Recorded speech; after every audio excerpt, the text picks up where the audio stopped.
everyone, and welcome back to Nurses Lecturing YouTube channel. My name is Nursemercymary, popularly known as a nurse with the difference, and I make learning easy and accessible for students. Today we are going to be writing a new care plan, from beginning to the ending. All you have to do is to take a paper and a pen, because we are going to be doing the care plan live on this video. I know we've done a video on nursing diagnosis, objective and evaluation, intervention and scientific rationale. So today we are going to be doing a practical theme on this video. All you have to do is to stay tuned. But before we continue, kindly click on the subscribe button, turn on the notification button so you don't miss out. Let's go there.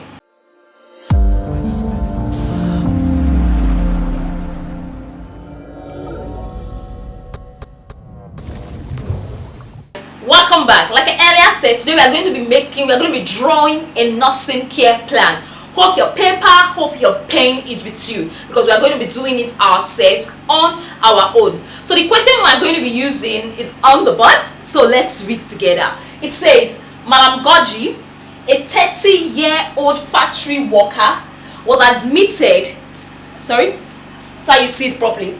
Madam Goji, a 30-year-old factory worker, was admitted into the ward with the following signs and symptoms. With what? Fever, cough, dyspnea, pleuritic chest pain, and shortness of breath. Identify 3 nursing diagnoses of Madam Goji and develop a nursing care plan. What did he say? He says Madam Goji was admitted with the following signs and symptoms: fever, cough, dyspnea, pleuritic chest pain, and shortness of breath. Remember when we were talking about the nursing diagnosis, we said that the first thing you have to do is to check if the signs and symptoms were given. Looking at this thing, it is obvious the signs and symptoms were given.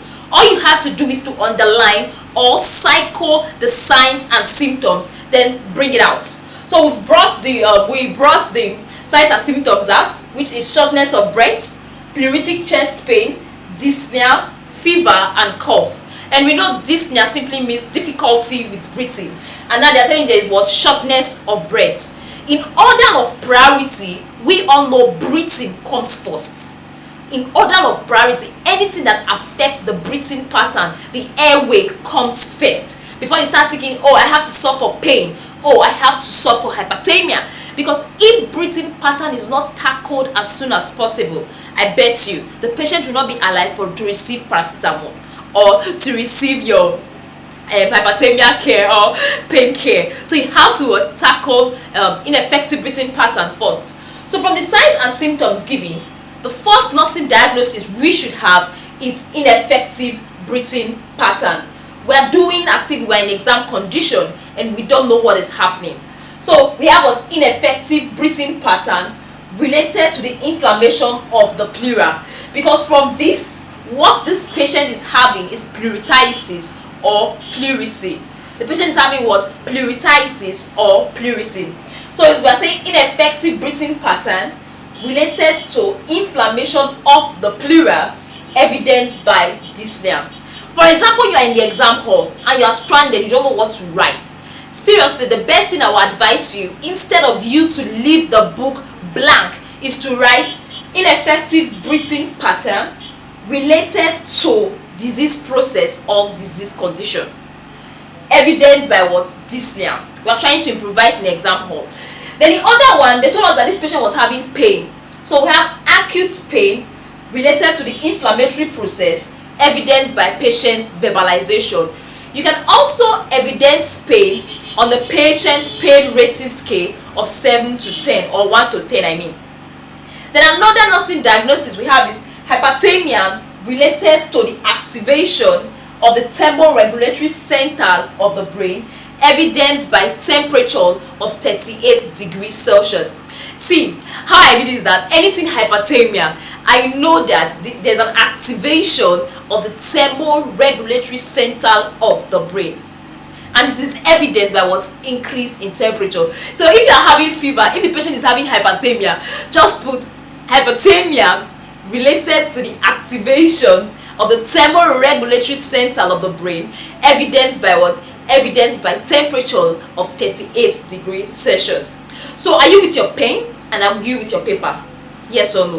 You have to be with it. So you have to draw the 5 tables. You have to draw what? Draw the 5 table right now. We're not procrastinating it. Draw it the right table, 5 table right now. Go and get your pen and your paper. So the first column is actually your nursing diagnosis. The second column, write your objective. The third column, write your nursing intervention. The fourth column, write your scientific rationale. And the fifth column, write your evaluation. Are you done? Then before you write those things, you have to put the heading. You get a nursing care plan of Madam Goji. So put the heading before you draw the column. So you're drawing 5 columns. You can make it 6. The small one at the side is usually for numbers. Number 1. Have you written that? Make sure that your nursing intervention and the scientific rationale has a broader space. So we are going to do it in an exam condition where we are stranded and we don't know what to write. So we are going to be improvising. I'm going to be bringing it from my head. We're going to be improvising together. So the first nursing diagnosis we have. So on the diagnosis column, write ineffective breathing pattern related to the inflammation of the pleura, evidenced by dyspnea. You can always pause the video as time goes on. So that is number 1 diagnosis. So we'll go to the objective now. We say patient will breathe at a rate of 18 to 22 cycles per minute within 20 minutes of nursing intervention. Write the objective. When you are done with the objective, go to the evaluation. That's how I write my nursing care plan. So the evaluation is now going to be patient breathes at a rate of what? 18 to 20 cycles per minute within 20 minutes of nursing intervention. Are you done with that? Feel free to pause the video and write. You are writing as I'm talking. So there is no waste of time. There is no, oh, I'll do it later. Do it now. So you are done with the first one. You are done with the nursing diagnosis, the nursing objective, and also the evaluation. Then you now come to this nursing intervention now. In our previous video, I told you that the first nursing intervention I normally write is assess. Because I know whatsoever the disease condition is, for you to diagnose this, you have to assess. Assessment must have taken place. So the first nursing intervention is assess the level of difficulty with breathing or dyspnea. Then the scientific rationale for that one is, are we following? The first nursing intervention for the first nursing diagnosis now is what? Assess for the level of difficulty with breathing. Then you go to the scientific rationale. Early recognition allows for prompt response. Are you done? Then the second intervention we are writing, you know, vital signs is important as far as we're talking about breathing. So you know, like, monitor the vital signs of the patient, especially respiration and pulse. Then you go to the scientific rationale. It serves as baseline data. If you notice, the intervention and the scientific rationale, they are going together. Then you come again, the third intervention I'm giving now. Place patient in a semi-Fowler's position. Semi-Fowler's position is a 90-degree position or 45-degree position. It all depends. So the third intervention we're writing is what? Place patient in a semi-Fowler's position. Why? That's the scientific rationale now. Placing patient in a scientific semi-Fowler's position prevents the abdominal organs from pressing on the diaphragm. Placing patient in a semi-Fowler's position prevents the abdominal organ from pressing on the diaphragm. And you know the diaphragm is also important when it comes to breathing.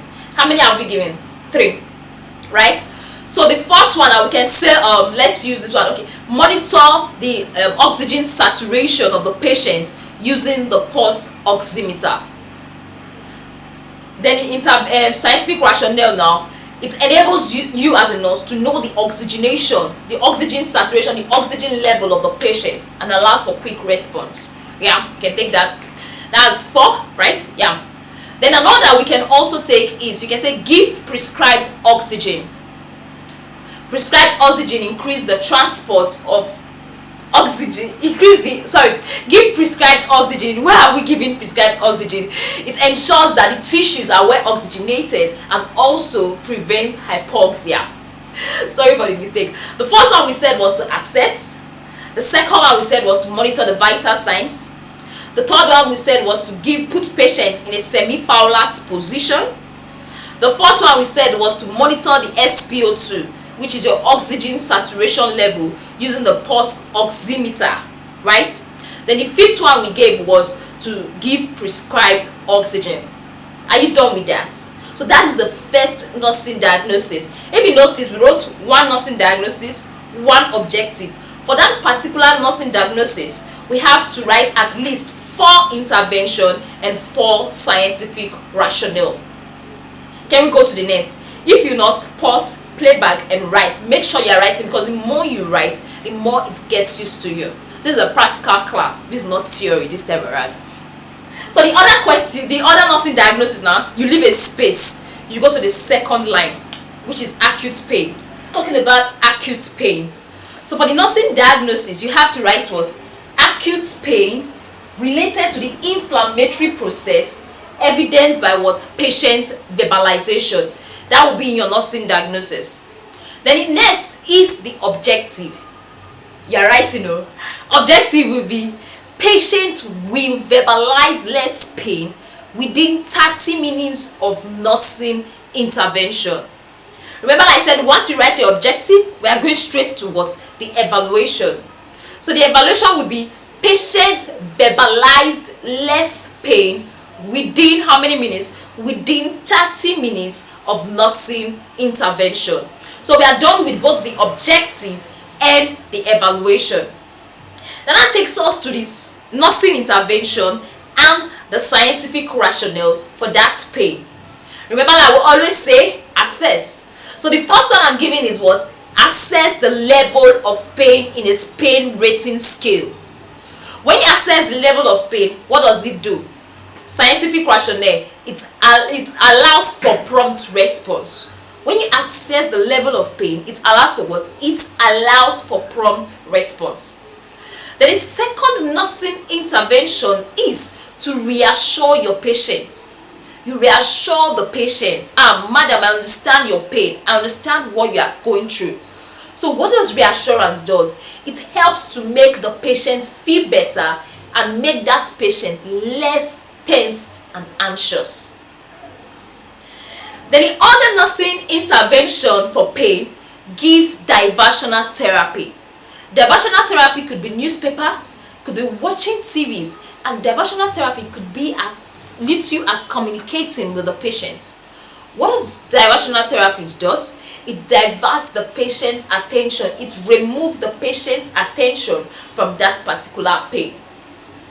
Then the fourth one will be giving, provide a quiet and calm environment for this patient. Too many noise, that's scientific rationale, actually aggravates pain. Then another will be given is that the last one I always tell you, give prescribed. So you give prescribed analgesics, e.g. paracetamol or ibuprofen, depends. Scientific rationale, it blocks the pain pathway. I get now. So we've already done that for pain. We've given what? The nursing diagnosis, the nursing objective, the nursing intervention, the scientific rationale, and the evaluation for pain. Are you writing down? If you are not, pause this video, go and start writing your own nursing care plan. Because the more you write it, the more it gets used to you. I didn't know how to write care plan in a day. I can manipulate my way through any care plan you drop, because I practice. So constant practice makes you perfect. I know the busy schedule in school of nursing is not really easy, but just try as much as possible to create some time. After you read a disease condition, you just try to draft out some nursing diagnosis. If not written, you can do the informal nursing care plan in your brain, trying to look at how it's going to look like. So the third one that we'll be solving on that same care plan is hyperthermia related to the activation of the thermoregulatory center of the brain, evidenced by temperature of 38 degrees Celsius. So that's your nursing diagnosis. So the objective will be patient's temperature will reduce by 1 degree Celsius within 15 minutes of nursing intervention. It could be within 20 minutes of nursing intervention. So your evaluation straight, patient's temperature reduced within 20 minutes of nursing intervention. Like I always say, whenever you write your objective, the next thing that should come to your mind is what? Your evaluation. So that takes us to the scientific rationale and nursing intervention. Like I always say, the first thing is what? Assess. Assess the temperature of the patient. Early recognition allows for prompt intervention. I've crammed it. That's what I do. Alright, so the second one is to monitor vital signs. Seriously, you have to, especially the temperature at this particular moment now. You get scientific rationale, it says as baseline data. Another nursing intervention is to what? Is to open nearby windows. It's to what? Open nearby windows. What does that do? It reduces the body temperature by convection. Then another is tepid sponge this patient. What is the scientific rationale for tepid sponging? It reduces body temperature by conduction, by evaporation. Yeah, by conduction and by evaporation. That's what tepid sponging does. Then the last one you can always write is give prescribed antipyretics. Antipyretics helps to reduce the body temperature. There are drugs you take that helps to reduce the body temperature. Even your paracetamol is also an antipyretics. So look at your care plan. Have you done a good job? If you've not, or you didn't start, you want to watch to the ending, go and get your paper and do a good job with your care plan. You can also write more intervention. You can also write more scientific rationale. You drop on our group chat on Telegram. I will be assessing all the care plans on the group chat. So if you've done yours, drop it on the Telegram group. I will assess and mark well. You can solve other questions. So you now know how to write a care plan. But if you're still having difficulty and you're having some challenges, you have some questions, you can join our Telegram platform. So I'll give you breakdown of those analysis and make sure you write your care plan perfectly well. Thank you very much for staying tuned. Thank you very much for watching our video. Don't forget to like, don't forget to share, and don't forget to subscribe. See you in our next video. Bye.